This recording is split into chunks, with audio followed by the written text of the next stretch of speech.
Quédate en la casa, que en La Iguana nos quedamos contigo para informarte.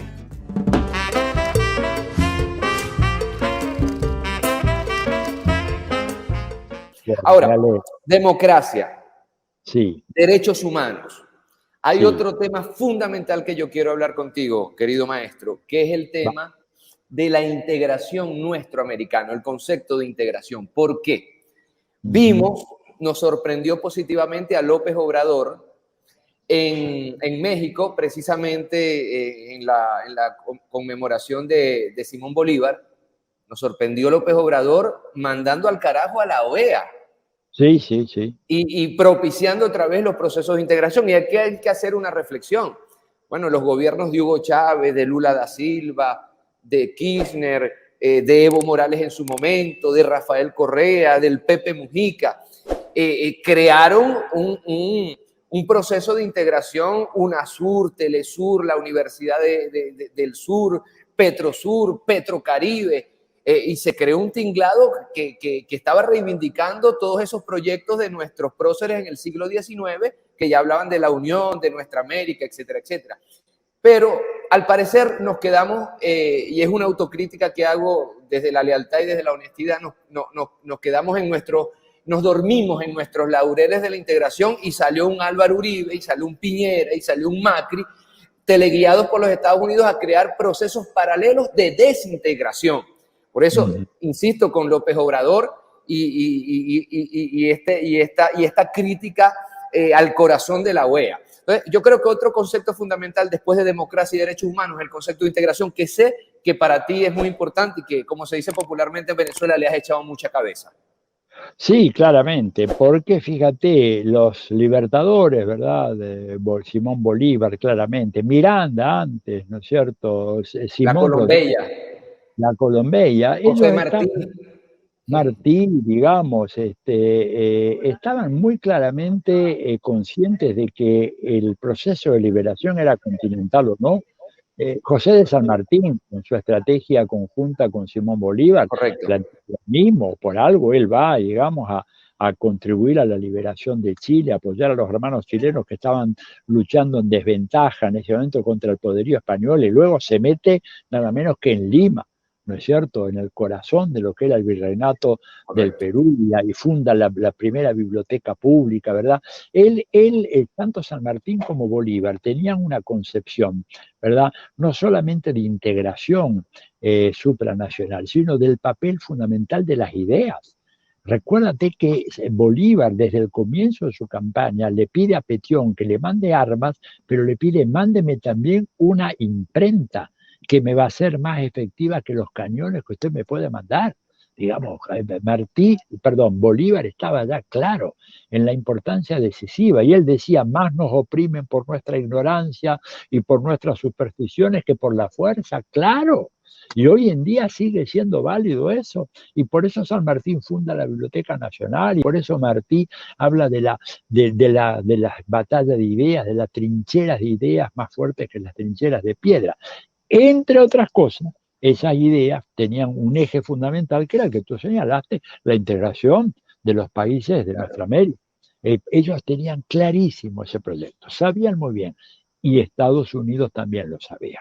O sea, acá todos sabían, unos y otros, que si estos países se integraban, no podían llegar a ser dominados como lo fueron por Estados Unidos y por las potencias extranjeras. Esto fue una gran verdad. Y por eso Estados Unidos trabaja todavía hoy permanentemente para fomentar la desunión de los países del sur del Río Bravo. Ellos, y hay textos en donde dicen, tenemos que fomentar las discordias, y cuando no las hay, tenemos que crearlas entre los países de la región, provocando el chauvinismo, el odio de uno contra otro, conflictos de frontera, explotando todo eso.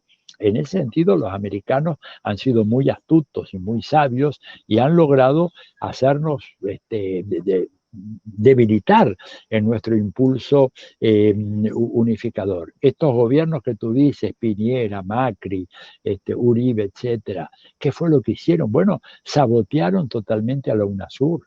En cuanto tuvieron la menor irreversibilidad, ¿verdad? Ahí la muerte del comandante Hugo Chávez fue un dato decisivo para ellos, fue la señal de decir, bueno, ahora es cuando, ¿no es cierto? Y han saboteado eso, cumpliendo las órdenes que tiene el imperio, de que los países tienen que estar divididos, que divididos pueden negociar mejores condiciones. Fíjate que en los años 80, ¿verdad? Cuando surge la primera gran crisis de la deuda externa, hubo una tentativa encabezada por el presidente Raúl Alfonsín en la Argentina de crear un club de deudores, porque los acreedores se habían nucleado en un club, que tenía su sede en el Chase Manhattan de Nueva York, y que había ahí un funcionario full time de altísimo nivel dedicado a coordinar las acciones de los acreedores de los países de América Latina, entre ellos acreedores de Venezuela, por cierto, para ver de qué manera lograban sacar los recursos de esos países de la manera más rápida y profunda posible.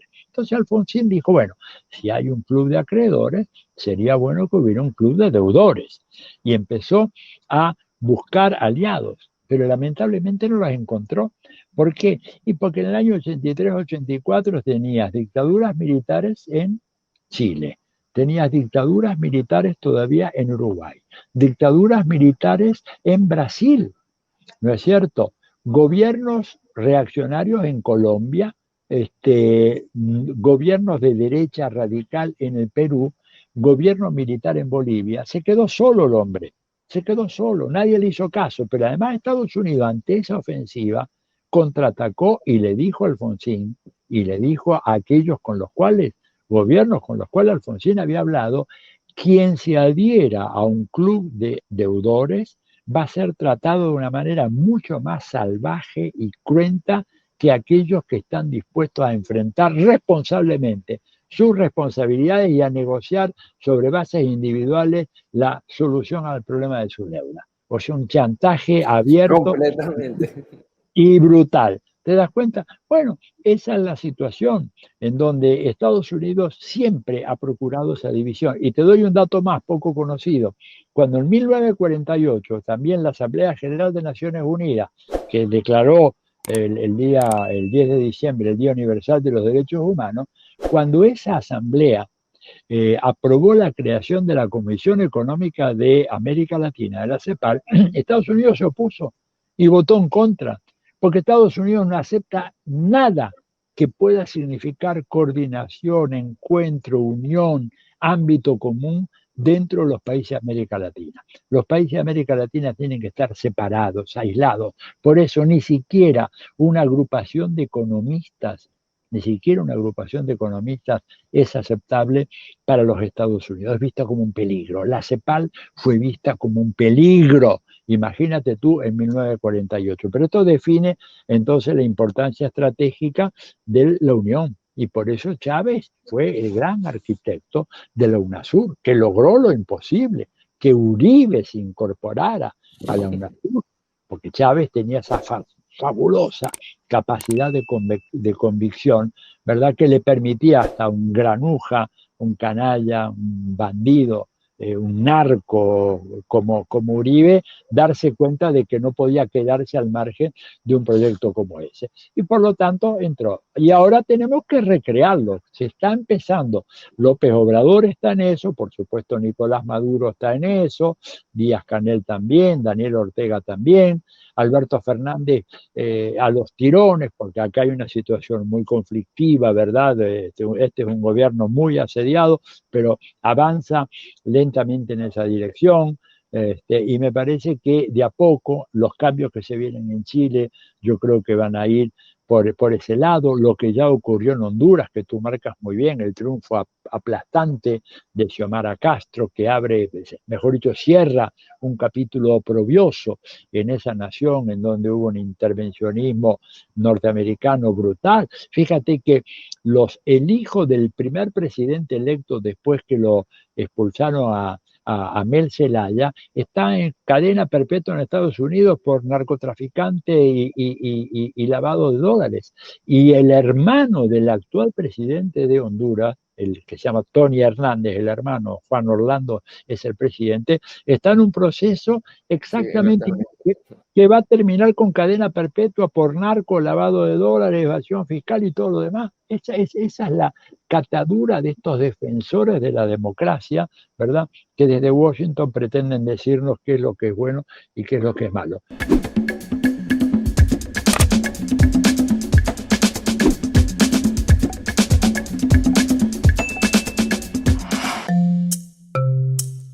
laiguana.tv, la verdad hecha tendencia.